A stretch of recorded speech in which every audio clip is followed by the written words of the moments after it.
নমস্কার বন্ধুরা, আপনাদের সবাইকে স্বাগত জানাই কবিতা, গল্প ও অনুভূতির বিকেলে।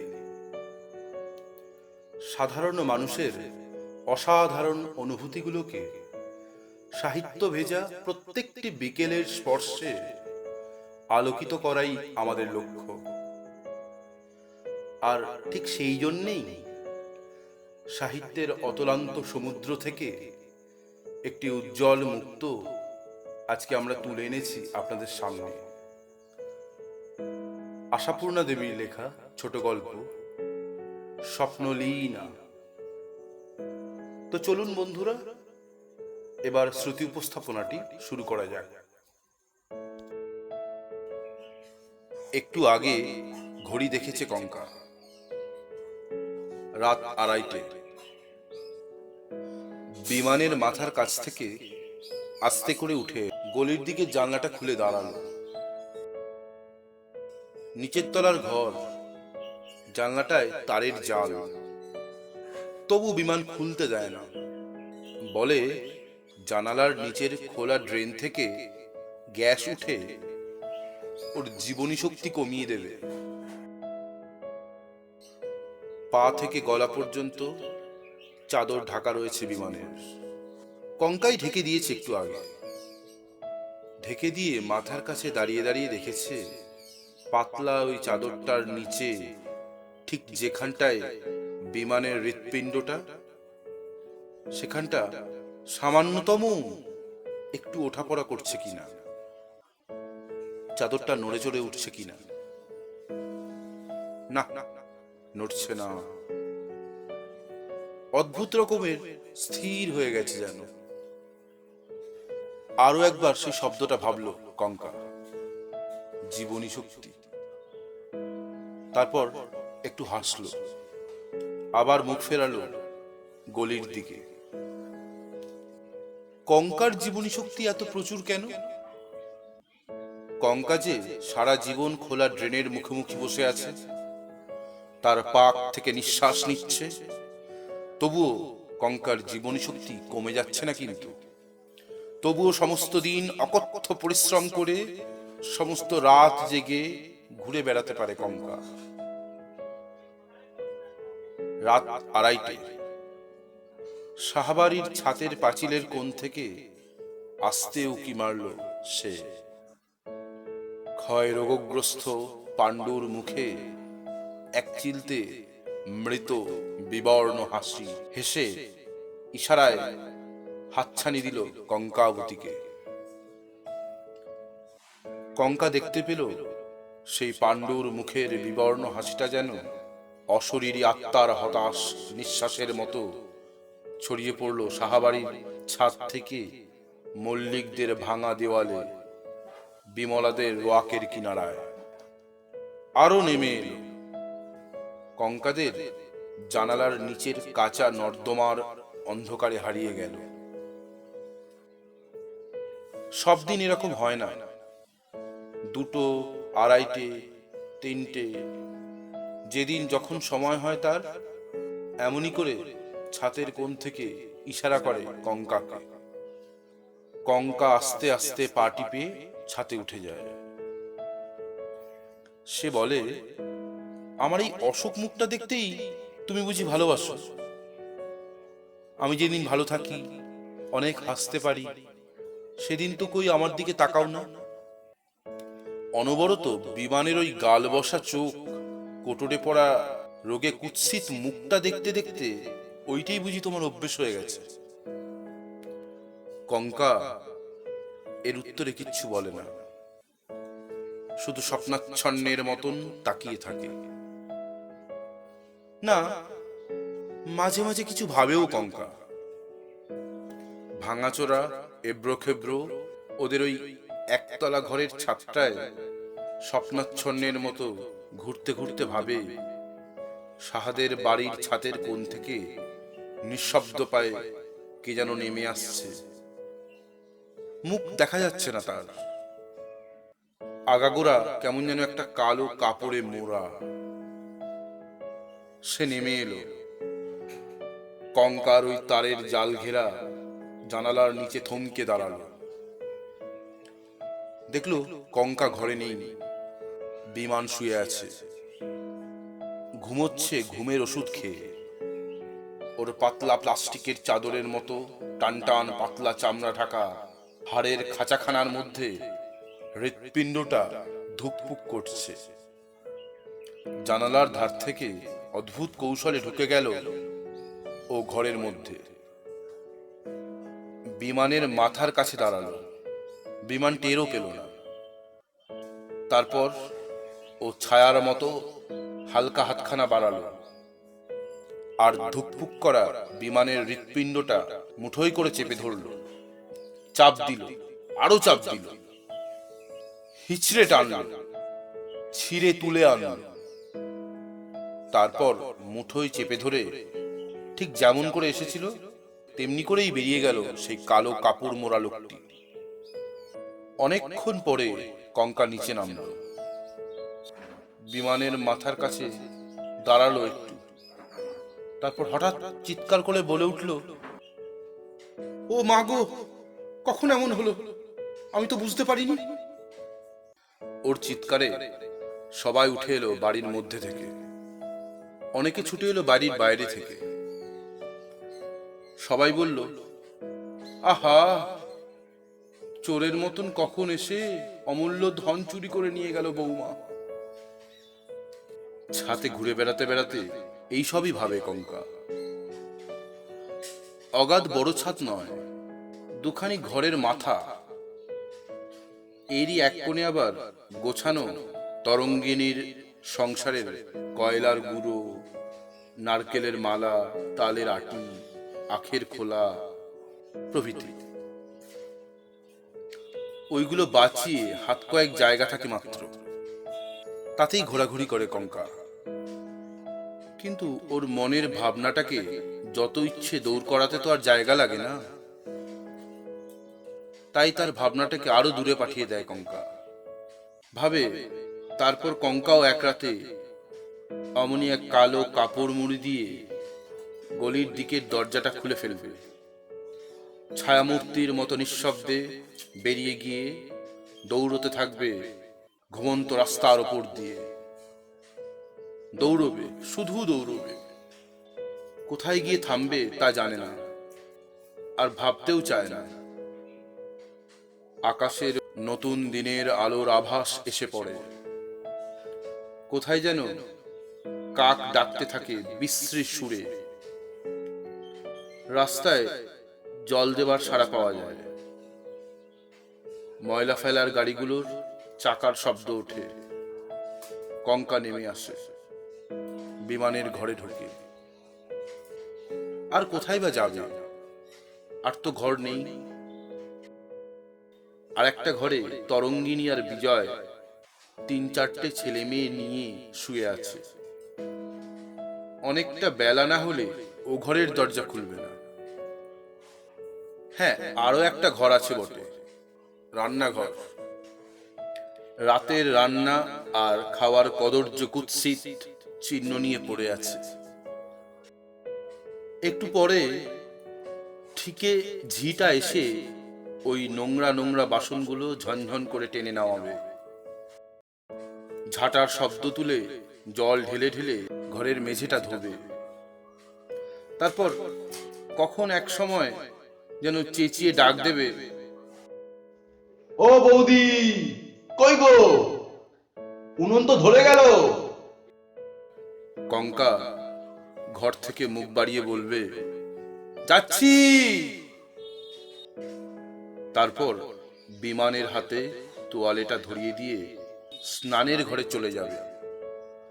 বিমান পিছন থেকে বিশ্রী ভাঙা গলায় বলবে, এত রান্নার তারা কিসের? এত পিণ্ডি কে গেলে? যদিও ওর এই কথাটা যেন কেউ শুনতে পায় না। তরঙ্গিনী তখনও ওঠে না। তরঙ্গিনী কেনই বা উঠবে? খোলা ড্রেনের গা ঘেঁষা এই ইট বার করা একতলা বাড়িটার সাম্রাজ্ঞী হলো তরঙ্গিনী। এ সংসারের যত কিছু খরচ সবই তো বিজয়ের টাকায়। কিন্তু আজকের কথা আলাদা। আজ একটু আগে বিমানের গায়ের চাদরটা গলা পর্যন্ত টেনে দিয়েছে কঙ্কা। মাথার কাছে অনেকক্ষণ দাঁড়িয়ে দাঁড়িয়ে দেখেছে ঢাকা দেওয়া চাদরের নিচে, ঠিক যেখানে বিমানের হৃৎপিণ্ডটা ধুকপুক করত, সেখানটা কিরকম অদ্ভুতভাবে শান্ত হয়ে গেছে। কিন্তু অন্যান্য বউদের মতো, ও মা গো, কি করে এমন হলো গো বলে চেঁচিয়ে ওঠেনি কঙ্কা। উঠবেও না এখন। এই রাত 2:30 থেকে সেই ভোর হওয়া পর্যন্ত নিথর থমথমে রোমাঞ্চময় সময়টুকুতে আস্তে আস্তে বুঝে বুঝে তাড়িয়ে তাড়িয়ে ভোগ করবে কঙ্কা। কিছুক্ষণ পরে ছাতে উঠে গেল কঙ্কা। সাহাদের বাড়ির ছাতের কোণটার আরো কাছাকাছি এলো। কঙ্কাকে যে ইশারায় হাতছানি দিয়ে ডাকছিল, সে নিষ্পলক দৃষ্টি মেলে কঙ্কার দিকে চেয়ে রইল। কঙ্কার মনে হলো ওই দৃষ্টি কি ব্যঙ্গের, নাকি শুধুই সকরুণ মমতার? ওই দৃষ্টি কি বলছে? কঙ্কা, তুমি এই বেলা পালাও, নাকি বলছে কঙ্কা, পৃথিবী বড় শক্ত ঠাই, হয়তো আর কোনোদিন পালাতে পারবে না তুমি? কিন্তু না, কঙ্কা আর ভয় পাবে না। ও অনুভব করতে পারছে এরপর গলির দিকের দরজাটা যখন ইচ্ছে খুলতে পারবে। কেউ ঘরে তাকিয়ে থাকবে না কঙ্কার দিকে চেয়ে। বিমানের সরু চৌকিতে পাতা বিছানাটা ফেলে দেওয়ার পর আর কিছু পাতা হবে না চৌকিটায়। দরজাটা খুলে রেখে এসে আর একবার শুধু চৌকিটায় বসবে কঙ্কা। আস্তে করে নিজেকেই বলবে, আমি চেষ্টা করেছিলাম, অনেক চেষ্টা করেছিলাম, তবে এখন এই অদ্ভুত রোমাঞ্চময় সময়টুকু কেন উপভোগ করবে না কঙ্কা? সাহাদের বাড়ির দিকের আলসে মুখ রেখে দাঁড়ালো কঙ্কা। দেখলো সেই ক্ষয় রোগগ্রস্ত পাণ্ডুর মুখটা কোথায় যেন সরে গেছে। দেখলো সাহাদের মেজ বউয়ের ঘরে মৃদু ঘুমন্ত নীল আলো জ্বলছে। ঘরের সিলিংয়ে বনবন করে পাখা ঘুরছে। ওই হাওয়ার ঠেলাঠেলিতে জানালার নেটের পর্দাটা উঠছে। জানালার ধারেই মেজ বউয়ের বাপের বাড়ির পাওয়া বিয়ের খাট, মোটা মোটা ছত্রি, ভারী ভারী বাজু, কালচে লাল গাঢ় মেহগিনি পালিশ, তার উপর সাদা ধবধবে বিলিতি নেটের মশারি ঝুলছে। বাতাসে দুলছে, উঠছে, তবু ভিতরের রহস্য ভেদ হয়ে পড়ছে না। চোখ ঠিকরোতে ঠিকরোতে চোখে জ্বালা করে উঠলেও কিছু দেখা যায় না। অবশ্য এখন আর দেখতে চেষ্টাও করে না কঙ্কা। আগে করত, ঘন্টার পর ঘন্টা দাঁড়িয়ে থাকত। তখন বিমানের অসুখ করেনি। বিমান তখন অর্ধেক দিন রাতে ফিরতই না। তখন মাঝে মাঝে সাহাদের মেজ বউ ওদের খিড়কির দরজা খুলে পচা গলি ডিঙিয়ে এই বাড়ি বেড়াতে আসতো। হাতিপার শাড়ি পরা ভারী দেহখানি নিয়ে এসে বলতো, দেখতে এলুম ভাই তোমাকে, জলজ্যান্ত দুটো পাশ করা মেয়ে মানুষ কেমন দেখতে হয় তাই দেখতে এলুম। সেই দেখতে আসাটা অবশ্য ছল। আসলে দেখাতেই আসতো তার ভারী গহনা, দামি দামি কাপড়, স্বামীর সোহাগ। আর মুহূর্তে মুহূর্তে বিস্ময়ের পাথারে ডুবে যেত। বলতো, ওমা, খাট পালঙ্ক কিছু নেই তোমাদের? কেন ভাই, বিয়ের সময় হয়নি? দেননি তোমার বাবা? খাট বিছানা শাড়ি গহনা না দিলে আবার বিয়ে হয় নাকি? বেশিরভাগ সময় নিশ্চুপ হয়ে থাকতো কঙ্কা। আবার কখনো কখনো সাহাদের মেজবউ বলে উঠত, বিমানবাবু কাল অত রাত্রে কোথা থেকে ফিরলেন ভাই? আমরা তো অবাক, রাত 2টো বেজে গেছে, তখন শুনি বিমানবাবু দৌড় ঠেলাঠেলি করছেন। এতখানি কথা শোনার পর কঙ্কা জবাব দিত, কি কাণ্ড, আপনারাও অত রাত অবধি জেগেছিলেন? বাড়িতে তো তাহলে আপনাদের দারোয়ান লাগবে না? এই শুনে সাহাদের মেজবউ রাগ করে উঠে চলে যেত, কিন্তু বেশি দিন রাগ করে থাকতে পারত না। নতুন কোনো গহনা গড়ানো হলেই রাগ ভেঙে চলে আসতো। 2টো পাশ করা মেয়েকে না হলে পিছনে ফেলবে কি করে? মেজবউ কিছুদিন পরে ঘুরে এসে বলতো, তুমি তো আর যাবে না ভাই, আমি এলাম মান খুইয়ে। এখন আর সাহাদের মেজবউ আসে না। বিমানের অসুখে ওইটুকুই লাভ, পাড়ার কেউ আর আসে না। বিমানের অসুখটা যে নোংরা, কুৎসিত, ইতর, ভদ্রসভ্য পরিচ্ছন্ন তরঙ্গিনী নাক কুচকে কুচকে পাড়ায় পাড়ায় জানিয়ে এসেছে সে খবর। কিন্তু কঙ্কা জানে কাল ওরা সবাই আসবে।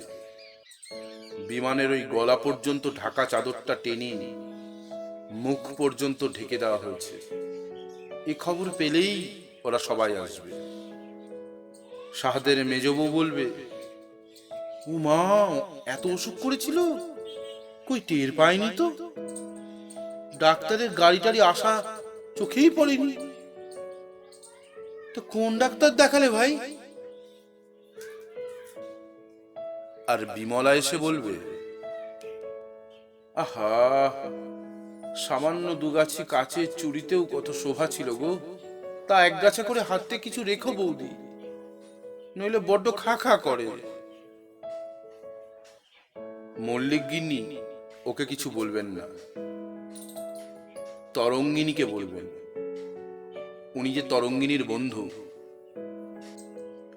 আর তরঙ্গিনী এসে বলবে, যা হওয়ার তা তো হয়েই গেল ছোট বউ, তা বলে না খেয়ে তো আর চিরকাল বসে থাকলে চলবে না, উঠতেও হবে, মুখেও কিছু দিতে হবে, ওঠো ওঠো বাবা। এসব কথা কেউ কোনোদিন বলেনি কঙ্কাকে, তবু কঙ্কা মনে মনে জানে কাল থেকে ওরা এসব কথাই বলবে। কিন্তু কঙ্কা তো আর এই খোলা ড্রেনের গা ঘেঁষা তারের জাল ঢাকা জানালাটায় দাঁড়িয়ে থাকবে না। গলির দিকের দরজাটা খুলে নেমে যাবে, নেমে গিয়ে দৌড়বে, শুধু দৌড়বে, জীবনটাকে নিয়ে যা খুশি করবে। সবই কঙ্কার হাতের মুঠোয় তখন এসে যাবে। সাহাদের বাড়ির দিক থেকে সরে এলো কঙ্কা, সিঁড়ির ঘরের দেওয়ালটায় পিঠ ঠেকিয়ে বসলো। নিচের তলার ঘরটার কথা আর কিছুতেই ভাববে না ঠিক করলো। তবু কি করে যেন ঘুরে ফিরে সেইটাই মনে চলে আসে। এখন রাত 2:30 কি 3টে, কে জানে কটা বাজে, হয়তো আরো বেশি, হয়তো এই এক্ষুনি রাস্তায় জল দেবার শব্দ পাওয়া যাবে, আর ময়লা ফেলা গাড়িগুলো ঝরাং ঝরাং করে ঘুমন্ত শহরের চেতনায় ধাক্কা মারবে। কিন্তু তখন রাত ছিল মাত্র 12টা। তরঙ্গিনী আর বিজয় দরজায় খিল দিয়েছিল। এই ঘর থেকেও বিজয়ের নাক ডাকার শব্দ পাওয়া যাচ্ছিল। বিমান মশায় ছটফট করছিল। মশারির ভিতর শোবার উপায় নেই বিমানের, তার নাকি দম বন্ধ হয়ে আসে। অনেকদিন ভেবেছে কঙ্কা যে একদিন জোর করে মশারিটা টাঙিয়ে দেখবে, সত্যি বিমানের ওই ধুকপুক করা দমটা বন্ধ হয়ে যায় নাকি। কিন্তু কিছুতেই সেইটার দেখা হয়ে ওঠেনি কঙ্কার। বিমান তার ওই হাড়ের খাঁচাখানার মধ্যে এখনো যেটুকু জীবনী শক্তি আগলে রেখে দিয়েছে, তার জোরেই কঙ্কার হাত থেকে পাখার বাতাস খায় যতক্ষণ না ঘুম আসে। কিন্তু সব দিনই কি ঘুম আসে? আসে না। ঘুমের ওষুধ খাওয়াতে হয়। কিন্তু আশ্চর্য, গোড়ায় কিছুতেই বিমান ওষুধ খেতে চায় না, যেন কঙ্কাকে খাটাবার জন্যেই নিজে যত পারবে কষ্ট সইবে। কঙ্কা ওষুধের শিশিটায় হাত দিতে গেলেই চেঁচিয়ে ওঠে, কর্কশ গলায় বলে ওঠে, হয়ে গেল, পতিব্রতা সতীর পতিসেবা হয়ে গেল। আর 5 মিনিট বাতাস করলে হাত ক্ষয়ে যাবে। কঙ্কা আবার পাখাখানা তুলে নেয়। আজও তেমন ভাবেই তুলে নিয়েছিল। গরম আর মশা এই দুয়ের সঙ্গে যুদ্ধ করছিল সেই আধ ভাঙা পাখাটাকে দিয়ে। এমন সময় বিমান বলল, গায়ের ঢাকাটা খুলে দাও। কঙ্কা খুলে দিল। আরো খানিকক্ষণ উফ আহ করলো বিমান। তারপর হঠাৎ রেগে উঠে বলল, দাও, চুলোর ছাই ওই ওষুধটাই গিলিয়ে দাও। কঙ্কা উঠল, ওষুধের শিশিটা আনল। ওষুধ খেয়ে চোখটা জড়িয়ে এসেছে বিমানের। জড়িয়ে জড়িয়ে কি যেন বলছে। কঙ্কা হাতের পাখা থামিয়ে দেখছে রেগে উঠছে কিনা বিমান। না, রেগে ওঠেনি। কাঠ হয়ে বসে আছে কঙ্কা। দেখছে গায়ে মশা বসলে বিমানের শরীরটা নড়ে কিনা। না, তাও নড়ছে না। নিজের নিঃশ্বাসটাও সহজভাবে ফেলছে না কঙ্কা, পাছে বিমানের শ্বাস প্রশ্বাসের গতিটা ধরা না পড়ে। একটু পরেই স্তব্ধ হয়ে গেল বিমান। একদম শান্ত হয়ে গেল। সেই হাড়ের খাঁচার মধ্যেকার পাখিটা আর নড়ল না। কঙ্কা ওর পায়ের কাছ থেকে চাদরটা টেনে গলা পর্যন্ত ঢাকা দিয়ে দিল। দেহের সমস্ত স্নায়ুকে চোখের দৃষ্টিতে কেন্দ্রীভূত করে তাকিয়ে রইল। নিঃসন্দেহ হল। এরপর ঘড়ির দিকে একবার চোখ ফেরালো কঙ্কা। দেখল রাত 2:30। গলির দিকের জানলাটা খুলল। দেখল সাহাদের বাড়ির ছাদ থেকে কৃষ্ণা অষ্টমীর পাণ্ডুর চাঁদের মরা আলো অশরীরী আত্মার হতাশ নিঃশ্বাসের মতো ছড়িয়ে পড়েছে মল্লিকদের ভাঙা দেওয়ালে, বেমলাদের রোয়াকের ধারে, কঙ্কাদের জানালার নিচের খোলা ড্রেনে। আস্তে আস্তে পা টিপে ছাদে উঠে গেল কঙ্কা। এখন সিঁড়ির ঘরের দেওয়ালে পিঠ ঠেকিয়ে বসে আছে। সামনের সমস্ত কিছু দেখতে পাচ্ছে। নিজেকেও দেখছে দূর থেকে, সিনেমার ছবির মতো। এইবার কি তবে নিচে নেমে যাবে কঙ্কা? সকাল না হতেই ঘরে ঢুকেই চিৎকার করে উঠবে, ও মা গো, এমন কখন হলো? অনেক লোক ছুটে আসবে সেই কান্না শুনে। কঙ্কা বারবার উচ্চারণ করতে লাগলো মনে মনে সেই কথাটা, আস্তে, জোরে, তাড়াতাড়ি, থেমে থেমে। কিছুতেই যেন ঠিক হচ্ছে না, বেসুরো হয়ে যাচ্ছে। তবে কি নেমে গিয়ে ঘরের কোণে দাঁড় করিয়ে রাখা গোটানো মাদুরটাকে টেনে নিয়ে মাটিতে বিছিয়ে শুয়ে পড়বে? ঠিকে ঝিটা যখন ডাকবে তখনও কঙ্কা সাড়া দেবে না। ভয়ঙ্কর গভীর ভাবে ঘুমিয়ে থাকবে।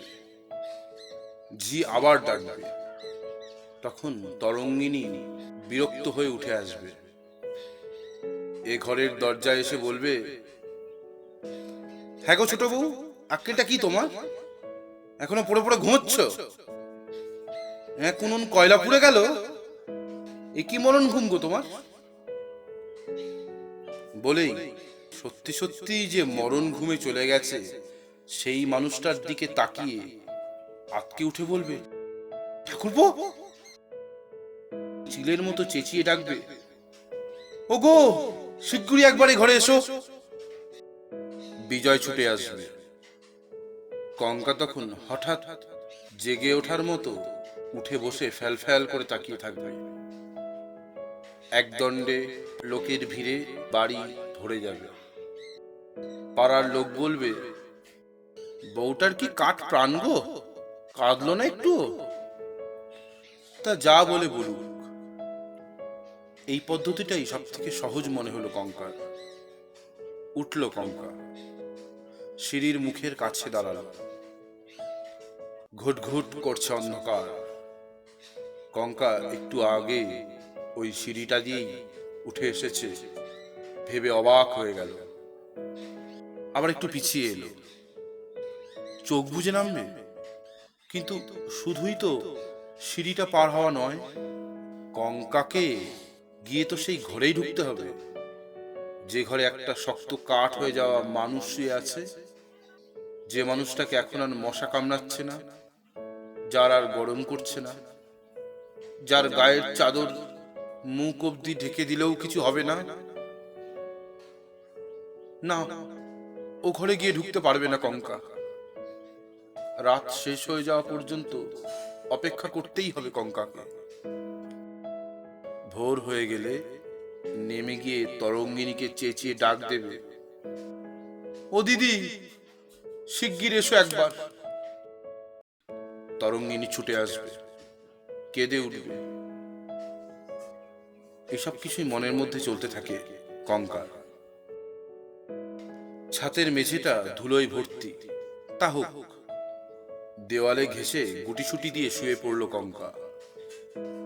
কিন্তু কঙ্কা তো ভাবেনি যে সে ঘুমিয়ে পড়বে। তবু এত ভয়ঙ্কর ভাবে ঘুমিয়ে পড়ল কি করে?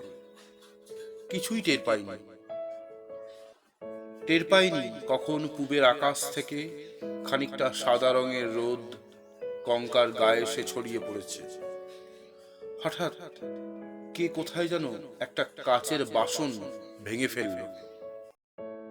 ধর্মড়িয়ে উঠল কঙ্কা। কাচের বাসন নয়, তরঙ্গিনীর বড় মেয়ের গলা। ধন্যি বটে ছোট কাকিমা, এইখানে পড়ে পড়ে মজা করে ঘুম মারছ। ওদিকে ছোট কাকা ঘুম থেকে উঠে মুখ ধোয়ার জল না পেয়ে রেগে গিয়ে হাত পা ছুটছে। কঙ্কা ফ্যাল ফ্যাল করে তাকিয়ে থাকে, কিন্তু এই তাকিয়ে থাকা অভিনয়ের নয়। গায়ের আঁচলটা ঠিক করে নেয় কঙ্কা, সিঁড়ি দিয়ে নেমে যায় তাড়াতাড়ি। মনে মনে বলে, আমি জানতাম, আমি জানতাম এইরকম একটা কিছু হবে, আমি জানতাম। গলির দরজা খুলে দৌড়ে পালানো আমার হবে না। নিচে এসে ঘরে ঢুকলো কঙ্কা। বিমান ভাঙা গলায় চেঁচিয়ে উঠল, ছিল কোথায় এতক্ষণ? একটা রোগা মানুষ যে গলা শুকিয়ে মরে যাচ্ছে তার খেয়াল থাকে না। কঙ্কার মুখ দিয়ে কোনো কথাই বেরোলো না। নিঃশব্দে পিকদানিটাকে এগিয়ে দিল, কলাই করা মগে করে জল দিল টেবিলে, মাজন দিল, তোয়ালে দিল। তারপর সেলফের ওপর সাজানো ওষুধের শিশিগুলোর দিকে তাকিয়ে দেখল ঘুমের ওষুধের শিশিটা নতুন এসেছে। শিশিটার দিকে তাকিয়ে কঙ্কা মনে মনে বলে উঠল, চেষ্টা করেছিলাম, অনেক চেষ্টা করেছিলাম, কিন্তু আমি পারিনি। তো বন্ধুরা, স্বপ্নলীনা ছোট গল্পটি এখানেই শেষ হয়েছে। কিন্তু শব্দের পর শব্দ দিয়ে পরিপাটি করে সাজানো লেখনীটা পড়া বা শোনা হয়তো বাহ্যিকভাবে শেষ হয়ে যায়, তবে তার অন্তরের রেশ আমাদের ভেতরে থেকে যায়। তাই এই সমাজের এক মধ্যবিত্ত পরিবারের গৃহবধূ কঙ্কার মনের জটিল গহ্বরের খোঁজ আপনারা কতটা পেলেন তা অবশ্যই কমেন্ট বক্সে লিখে জানান। আর এই শ্রুতি উপস্থাপনা বা অডিও রিপ্রেজেন্টেশন আপনাদের ভালো লাগলে অবশ্যই লাইক করুন। অনুভূতির আলোয় যাদেরকে ছোঁয়া যায় তাদেরকে শেয়ার করুন। আর এই চ্যানেলটি এখনো সাবস্ক্রাইব করা না থাকলে এখনই সাবস্ক্রাইব করে নিন। আবার দেখা হচ্ছে খুব তাড়াতাড়ি। ভালো থাকবেন।